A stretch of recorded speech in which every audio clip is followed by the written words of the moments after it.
My mom picked to keep my sister and threw me out like garbage. Now she's back asking for help. But one thing I said changed her life a lot. I'm 28 years old and a man. Harper is my sister, and she is 3 years younger than me. When we were small children, it was easy to see who was liked best, and it wasn't close. Harper got all things: new clothes, playthings, mom's full care. I got old clothes and maybe later answers to all I asked for. Mom would use many hours fixing Harper's hair for school photos, but I only got comb your hair. Harper got big lunches with small notes and hearts. I got peanut butter food between bread if I had good luck. Birthday times for Harper were big, happy times. My birthday times were not thought about half the time. School things were the most bad. Harper played ball game with feet and did moving to music. Mom sat in the first seat at all things, taking photos. I played ball game with feet for 3 years, and she came maybe 2 times, sitting in her car looking at her phone the whole time. All things I did well got just the short, good job, before the talk went back to what Harper was doing.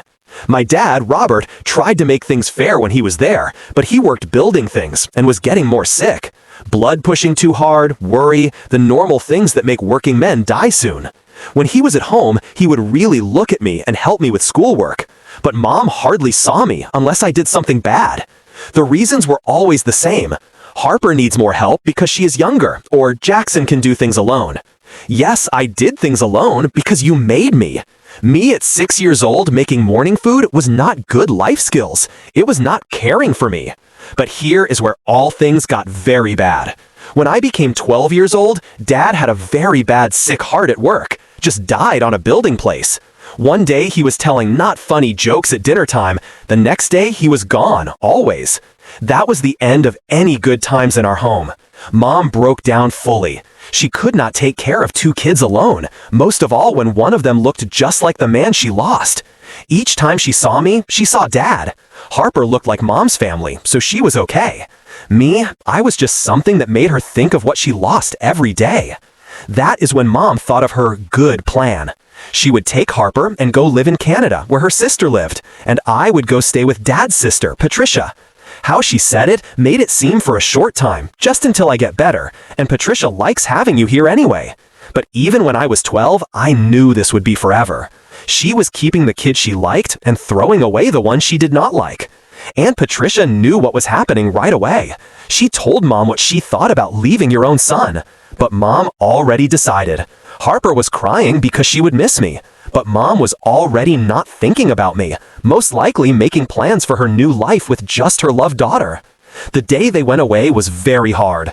Mom gave me a fake sad goodbye with all the normal lies. I will call you each week. We will see each other soon. This is just for a short time. We both knew none of that was true. She wanted to start over with Harper, and I was something she wanted to get rid of fast. I remember standing in the drive place with Aunt Patricia, watching their car go away around the street bend. I was 12 years old, and my own mom told me I was not good enough to take with her. Harper was waving from the back window like we were going on a fun trip, having no idea that this was goodbye always. Mom's thinking was easy. Take the kid who is easy and makes her think of good times. Leave the kid who is hard and looks like her dead husband. That was just like Mom. She could not handle her own sadness, so she just made half the problem go away by leaving one of her kids. Aunt Patricia held me while I tried not to cry like a small child. She was very mad at Mom, but tried to stay not upset for me. That woman has gone crazy, she kept saying it to herself. Patricia had no kids of her own, and all of a sudden, she had to raise her dead brother's left-behind son because his wife could not face what was real. The home felt totally different after they left. All of Harper's things were gone. Mom's room was empty. Just me and Patricia trying to make this new life work. She tried to make things seem normal, but how do you tell a 12-year-old that his mom picked his sister but not him? To be true, being left with Patricia was the best thing that ever happened to me, even if it did not feel good at that time. Patricia was about 35 when she let me live with her. She worked as a helper for sick people at the town hospital and never got married or had her own kids. She always said she was too busy with her work to have a family, but I think she just never found a person worth the trouble. She was very strong, but she cared a lot about family in a way Mom never saw or liked. The first few weeks were very strange. I kept waiting for Mom to call and say she thought different, that she was coming to get me. Patricia would see me looking at the phone or checking the mailbox for letters that never came. She didn't say anything straight out, but I knew she was mad at Mom for what she did. The biggest change was how Patricia really looked at what I was doing. She would ask real questions about school, got me a person to help me when I was not good at math, made real food instead of giving me whatever was easy. She came to my ball games with feet and watched, instead of sitting in her car looking at her phone. Simple mom and dad things that Mom never did. But here is where things got very bad with the phone calls from Canada. At first, Mom would call every 2 weeks, and these talks hurt a lot. She would start with a fake, happy voice asking how I was, but you could tell she was just doing it because she had to, like she had a note on her calendar to call the son she left. The worst part was hearing her talk on and on about Harper's great new life. Harper got on the ball team with feet at her new school. Harper got asked to 3 birthday times this month. Harper's teacher says she is the smartest kid in her class. Every call was just a list of good things about my sister's Canada fun, while I sat there like something you get when you can't have what you really want. Harper would talk on the phone sometimes, and these talks were very awkward. What do you say to a sister you hardly know now? She would tell me about her new friends like I should be happy for her. We went to this big store place yesterday, and there is a food place that has the best French fries with cheese and sauce. Nice, Harper. Happy you were having fun while Mom left me with a family member. Patricia would answer the phone sometimes when Mom called, and those talks were very cold. He is okay. He is doing good in school. Yes, he is eating food. Patricia never said anything mean straight out, but you could tell she had no respect for Mom after what she did. I would hear her saying things to herself after hanging up. That woman has a lot of nerve calling like she really cares. The calls started coming less often as months went by. Every 2 weeks became 1 time a month, then every few months. You could tell Mom was more happy with her new life, and I was becoming less important. Harper would talk about new friends, new things she did, how much she liked her new school. At the same time, I was almost forgotten in my own family. The most mean part was when Mom would ask Patricia how I was doing instead of asking me, like I was some kind of animal she left at a place to take care of. Is Jackson eating good food? Are his school marks good? Questions she could have asked me if she really wanted to keep a connection with me. Then Mom stopped calling at all. No reason, no goodbye, just no sound. Patricia and I found out later that she got a new phone number and did not give us the new one. That is when I knew for sure that I was not part of their life anymore. Patricia never said, "I told you this would happen," but we both knew this would happen. Mom had her new start with the kid she liked best and did not need the trouble of the son she left anymore. The calls were just to make her feel less bad, and when she stopped feeling bad, she stopped pretending to care about me. Thinking about it now, those phone calls were almost worse than when she left me at first. At least when she went away, it was true. The fake calls were just mean reminders that I was not worth real work, just sometimes saying nice things to make herself feel better about what she did. College was the first time I really felt free. Patricia helped me get into a good state school a few hours away, and when I got there, it felt like I could finally be happy. No one knew about my bad family. No sad looks, no hard questions. I learned about selling things and computers, Patricia's idea, things that help you get work. Worked some of the time, got money to pay back later, and made friends who felt like real family. In my 3rd year of college, I was making websites for money and thinking I might be able to do this for my job. At the same time, I had not heard from Mom or Harper for years.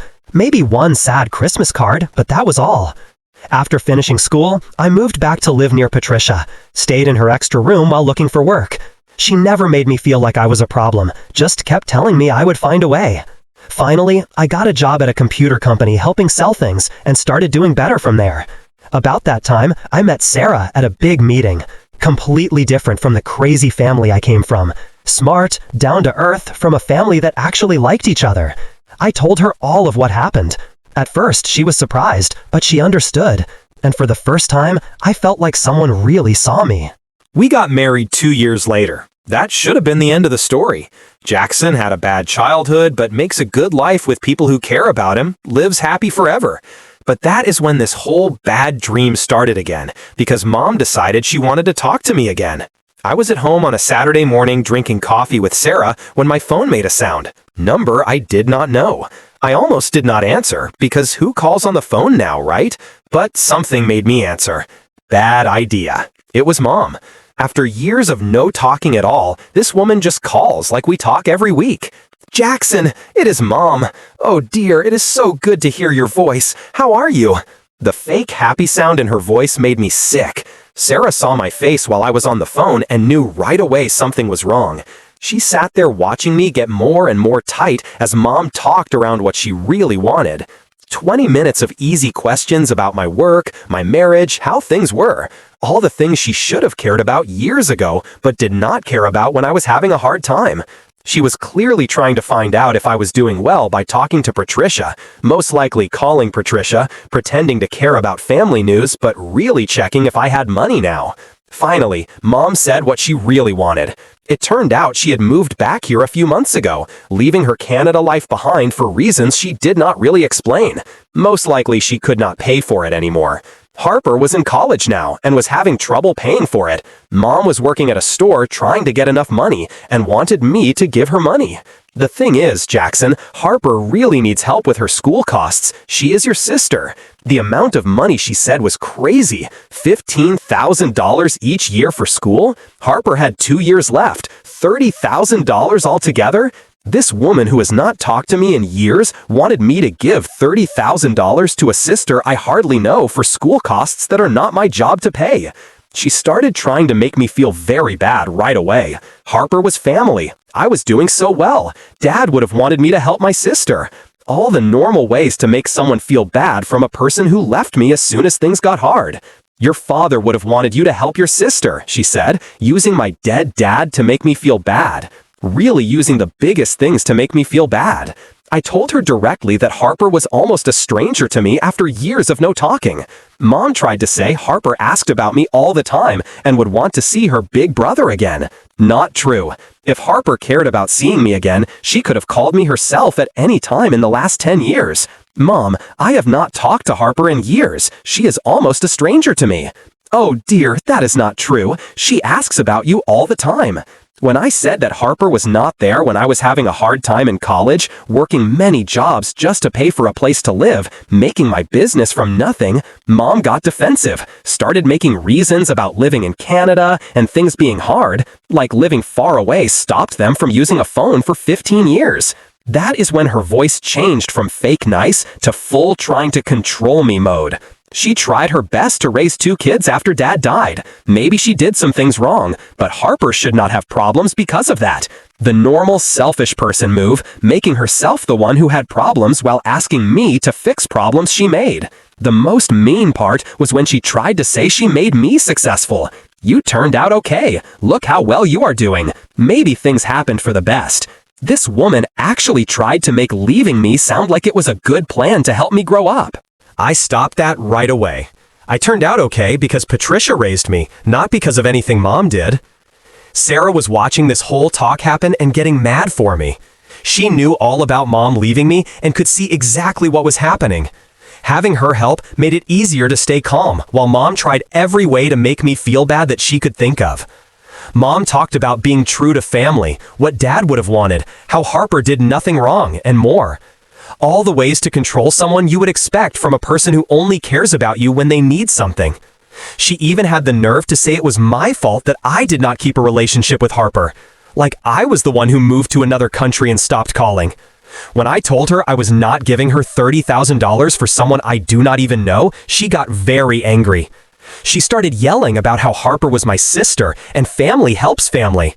Really something to say from the woman who picked one kid over the other and then was gone for 15 years. "I am not giving you money for Harper's school. I do not owe either of you anything." "Jackson, please do not act this way. I know I hurt you, but we are still family." I made it very clear that Patricia is my family, Sarah is my family. Mom and Harper are strangers who have some of the same body parts as me, and that is all. The talk was not going anywhere with her trying different ways and me saying no to all of them. But wait, there is more. The asking for money was not the only reason for the call. I am getting married in a few months to a great man named David. We have decided to live here, actually closer to family. I was hoping you would come to the wedding. The nerve was actually amazing. Ask me for $30,000 and then ask me to celebrate her new life like we are close family? I am not coming to your wedding, Mom. She tried the whole, it would make me so happy talk, but I did not believe it. If having both her kids at her wedding was so important, maybe she should have thought about that before picking one kid over the other 15 years ago. Sarah hugged me right after I hung up and said what we were both thinking. That woman has a lot of nerve. $30,000 and a wedding invite after leaving you? The amount of thinking she should get things was crazy. The whole call showed me everything I already knew about Mom. She is selfish, tries to control people, and only cares about me when she needs something. The fact that she thought I would just give $30,000 to someone I have not talked to in years shows how she does not understand what is real. She probably thought people who do well should help their family and did not see anything wrong with her thinking. Not caring that she made me not part of the family when it was good for her. Now that money is involved, suddenly I am family again and have to do things. Patricia called me later that day asking if Mom had talked to me. It turned out Mom had been asking her for information about my work and money situation for weeks before calling. Patricia was very mad that Mom was trying to use her to get information for her plan to get money. That woman left you and now she wants your money? Patricia said. The nerve of some people always surprises me. Sarah and I talked about it that night and she was still shaking her head at the whole thing. She comes from a normal family where people really care about each other without secret reasons. So Mom's actions were surprising to her, but she was proud of me for not giving in and not believing the guilt talk. I thought that would be the end of it. Mom tried her way, got told no. Hopefully she would understand and leave me alone. But I was wrong about that. This woman does not accept no when money is involved. The phone call was just the first thing in what would become a big plan to make me feel bad enough to pay for Harper's school and go to her wedding. And it was going to get much worse, because this woman does not understand the word no, most of all when money is involved. The calls started coming every few days after that. Different times, different ways, but always the same basic plan. Money for Harper's school and coming to her wedding. Mom had clearly decided that my first no was just me being difficult, and that if she kept trying, I would give in eventually. Then Mom got tricky. She started calling my work phone during work time, thinking maybe she could surprise me or make me feel bad in front of people I work with. I had to tell my helper that if anyone saying they were my mother called, she should write down the message and not put the call through. Very work-like. Having to block your own family from your work? The voice messages were something else. At first, they were these long talks trying to make me feel bad about family duty and how sad Dad would be if he could see me now. Then they got worse to just demands. Mom telling me she expected the money for Harper's school by a certain day, and that she had already told people I was coming to the wedding.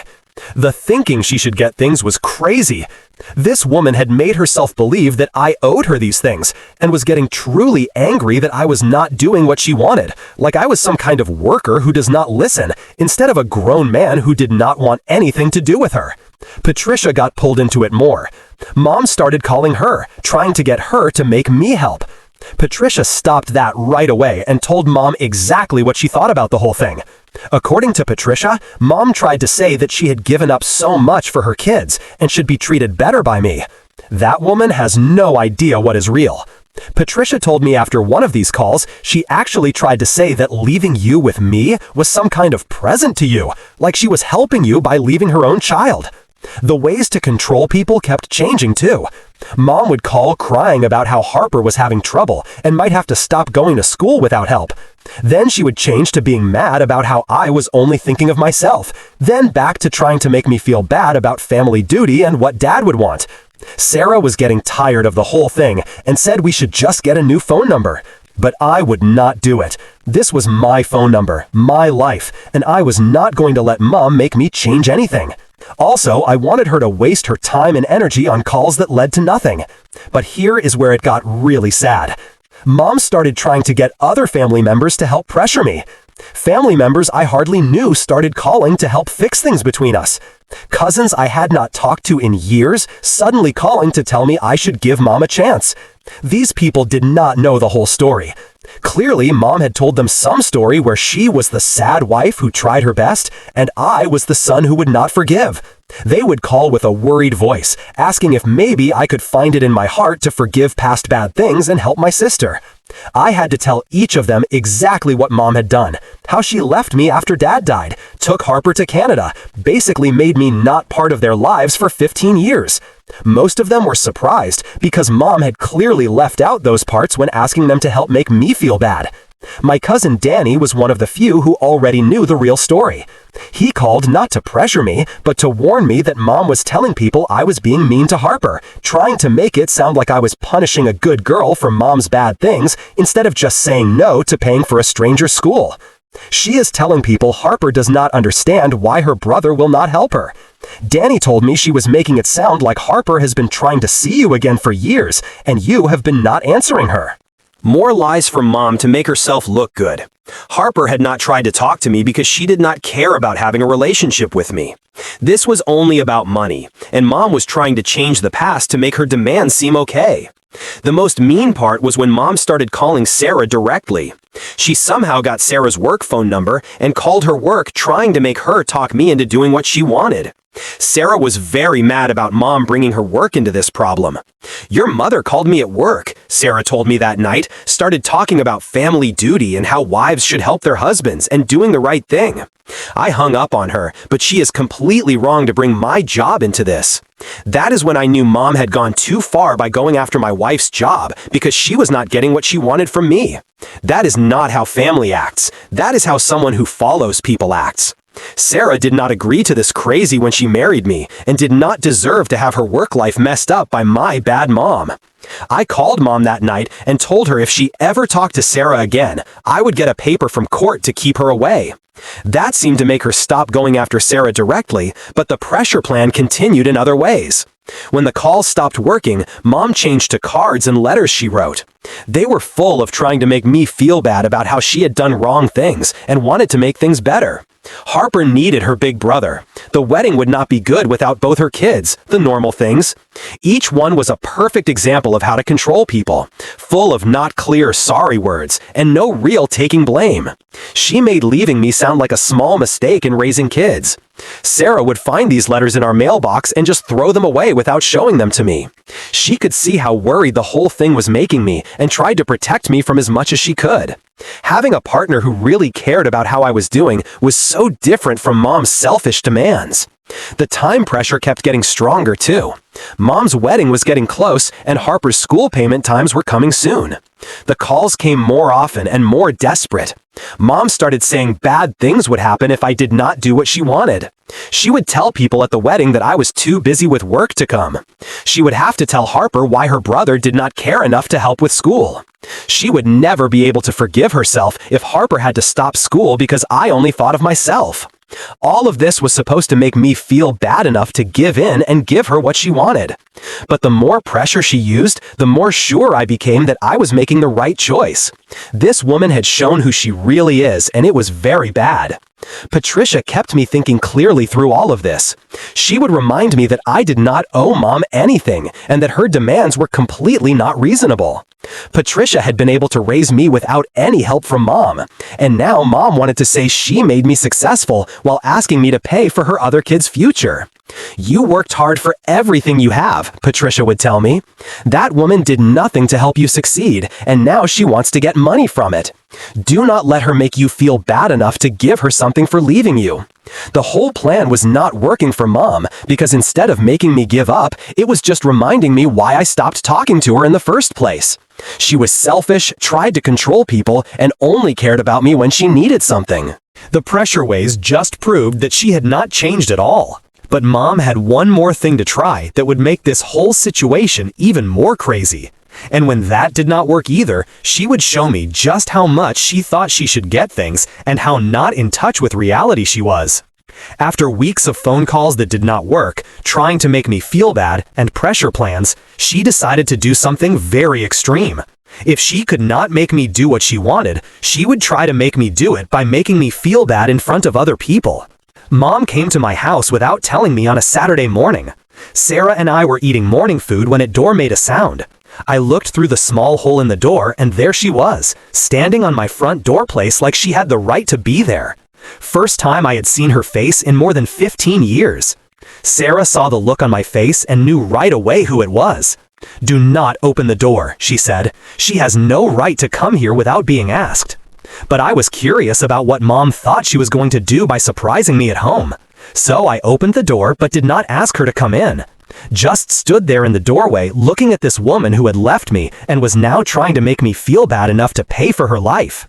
"Jackson, we need to talk about this like grown-ups. Can I come in?" "No, you cannot come in. You can say whatever you came to say from right there." That is when she stopped pretending and said what she really wanted. Harper's school payment time was next week, and Mom needed the money sent right away. The wedding was in 3 weeks, and she had already told people I was coming. I was making her feel bad by not doing simple family things. The nerve was amazing. This woman standing on my doorplace, acting like I was the problem for not doing what she wanted right away. Sarah came to the door behind me, and Mom's whole way of acting changed. She tried to get Sarah to agree with her as another woman, talking about being true to family and how wives should help their husbands do the right thing. Sarah did not agree at all. "You left your 12-year-old son, and now you want his money?" Sarah said. "There is nothing good about that. You need to leave our land." That is when Mom got very angry, started yelling about how I did not appreciate what she did, how she had given up everything for her kids, how I was ruining Harper's future because I was mad. The people who live near us were starting to come outside to see what the loud noise was about. She tried every way she had left, said Dad would be ashamed of me, that I was being bad to my family, that people who do well have to help their family. When none of that worked, she tried to scare me. Mom said she would tell everyone at the wedding exactly what kind of son I was. She would make sure Harper knew that her brother chose to let her stop going to school instead of helping. She would call my work customers and tell them about what kind of person I am. That last scare was the last thing I could take. Scaring me about my work because I would not pay for what she wanted? This woman had officially gone crazy. "Get off my land right now or I am calling the police," I told her. "You would not call the police on your own mother? Watch me." I took out my phone and started calling the emergency number. Mom did not give up like I thought. Instead, she said more scary things, saying she was not leaving until I said I would help Harper and come to the wedding. Standing there on my doorplace like she owned my home. So I finished calling 911. 911, what is your emergency? "I need police to make someone leave my land who will not go away," I said, looking right at Mom while I talked. Mom's face turned white. She clearly did not think I would really do it. Started walking back to her car, saying she was leaving, but the person on the phone was already getting my information and said they would send someone. "Jackson, stop calling. I am going. You do not need to call the police." Too late for that. I gave the person on the phone my address and explained that my mom, who I don't talk to, had come asking for money and was now on my land without permission after I told her to leave. The whole thing felt like a dream, but also felt very good. Mom ran to her car and drove away before the police came, but they still came to write down what happened. Workmen who understood the situation right away when I explained what had happened before. They said coming to someone's home asking for money could be seen as bothering someone. Especially with the scary thing she had said. One of the policemen suggested getting a paper from court to keep her away if she talked to us again. Said they see this kind of family money abuse more often than people think, and the law does not care if the person bothering you is in your family or not. She does not have the right to come to your house asking for things and scaring you, the policeman told me. Write down everything that happens in case you need to go to court. After she left, Sarah and I just sat there for a while thinking about what had happened. This woman had driven to our house to ask for money and scare us when we said no. How much she thought she should get things was honestly amazing, and how completely crazy it was. "That woman is officially crazy," Sarah said. "Who comes to someone's house asking for $30,000? Just when I thought she could not get more silly, I got a special letter in the mail. It was from some not good lawyer for her, full of law words that meant nothing, saying I left her feeling bad and did not help my family. Yes, it seems I am now responsible for Harper's school because I did well in life. She actually tried to say I owed her money because she raised me, which she did not, Patricia did, and because Harper was feeling bad because I would not help. No real case, no court papers, just one big try to make me feel bad printed on law paper. Luckily, my friend is a real lawyer and showed it was nonsense in 5 minutes. His words, "This is trash mail in nice clothes." We sent back a short answer basically saying, "Jackson owes nothing. Stop this or we will go to court for bothering us." She has not gone to court. Clearly, it was all just to scare me, but the fact that she tried to force me with fake law pressure after years of no talking just showed me everything I already knew. She does not want a son. She wants a book to write checks from. Sarah and Patricia both laughed when they read it. Patricia said, "She left you, then tried to send you a bill. That is a new level of thinking you should get things." If she thinks that is going to work, she has even less idea what is real than I thought. We decided right then that if Mom talked to us again in any way, we were getting a paper from court to keep her away. Her coming to our house went from annoying family problems to real bothering. But of course, Mom was not finished. A few days later, 2 of my work customers called asking about family problems they had heard about. It turned out Mom had somehow found their phone numbers and called them, saying I was being mean and not helping my smart sister stay in school. She made me sound like some selfish, bad person who left his family. Luckily, both customers are work people and did not believe her. They were more confused than mean. I told them the truth. Mom left me when I was 12, was gone for 15 years, and now suddenly wants money. One of them said it best. She wants you to pay for someone you have not talked to in 10 years. That is crazy. That was the last thing for me and Sarah. She was done being bothered. I was done just trying to protect myself. We asked for a paper from court to keep her away. Within a week, the paper was approved. She is legally not allowed to talk to me, Sarah, or come to our home or work. If she tries anything else, she will get in trouble with the law. And honestly, that is the first time I felt real calm since she came back into my life. The wedding happened without me, clearly. Patricia told me later that Mom had called her the day before, trying one last time to get me to come. When Patricia told her I was not coming, Mom apparently started crying about her special day was ruined. Good. Maybe having to explain to her new husband's family why her son did not come to her wedding gave her a small taste of what happens because of what she did. But knowing Mom, she probably just made up some story about me being difficult instead of admitting what she had done. About a week after the wedding, Harper called me. First time in 15 years. She was crying, saying she didn't understand why I wouldn't help with school or what she did wrong. It was clear Mom had told her a not true story about what happened. Harper thought we had some kind of relationship this whole time, like I suddenly stopped talking to her for no reason. I told her the truth. Harper was surprised. "But Mom always talked about you," she said. "She said she was proud of you." Yes, more lies to keep things looking good. "Harper, I am sorry, but we are almost strangers. I cannot pay for school for someone I don't know just because we have some of the same body parts." She hung up the phone crying. I have not heard from her or Mom since that time. And honestly, that is something the 2 of them will have to fix. It is not my job to fix Mom's mess.